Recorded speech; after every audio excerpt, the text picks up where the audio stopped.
ఏం వాగ్దానాలు చేశారంటే అధ్యక్ష, 250 గజాల ఇళ్ల స్థలం ఇస్తా అన్నారు. ఆ ఇళ్ల స్థలంలో ఇల్లు కట్టుకోవడానికి 5 లక్షలు ఇస్తా అన్నారు. 4,000 పెన్షన్ ఇస్తా అన్నారు.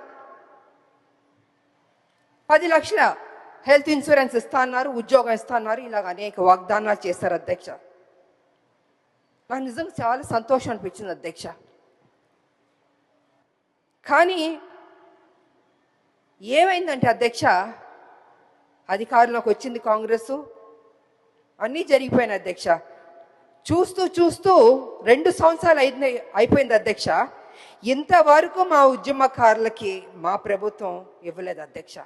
అది కొంచెం నాకు బాధగా అనిపించింది అధ్యక్ష. ఎన్నో స్కీములు మనం అనౌన్స్ చేస్తున్నాం, పెడుతున్నాం. మా ఉద్యమకారులకు ఫస్ట్ ప్రయారిటీ ఇచ్చి చేస్తుంటే, ఏదైతే మనం కదా చెప్పాం ఉద్యమకారులకి ఇల్లు ఇస్తా అన్నాం, పెన్షన్ ఇస్తా అన్నాం, ఆరోగ్యం గురించి హెల్త్ ఇన్సూరెన్స్ ఇస్తా అన్నాం, ఉద్యోగం ఇస్తాను, ఇలా అన్నీ మనమే చెప్పాం కదా అధ్యక్ష. అవన్నీ చేస్తుంటే ఆన్ టైంకి ఫస్ట్ ప్రయారిటీ ఇచ్చి ముందే చేస్తుంటే గౌరవంగా ఉండేది అధ్యక్ష.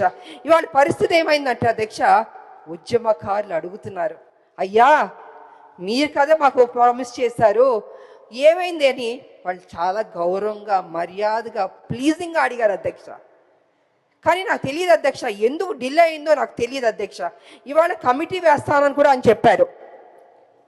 నా ఉద్దేశంలో అయితే అధ్యక్ష, కమిటీ అన్నది కొంచెం డిలే అవుతుంది అధ్యక్ష. ఇప్పటికే 2 ఏళ్ళు అయిపోయింది, 2 ఏళ్ళు పైన అయిపోయింది మా ప్రభుత్వం వచ్చి, కాంగ్రెస్ ప్రభుత్వం. తొందరగా వాళ్ళకి ఏం మనం వాగ్దానం చేస్తే బాగుంటుందని అధ్యక్ష.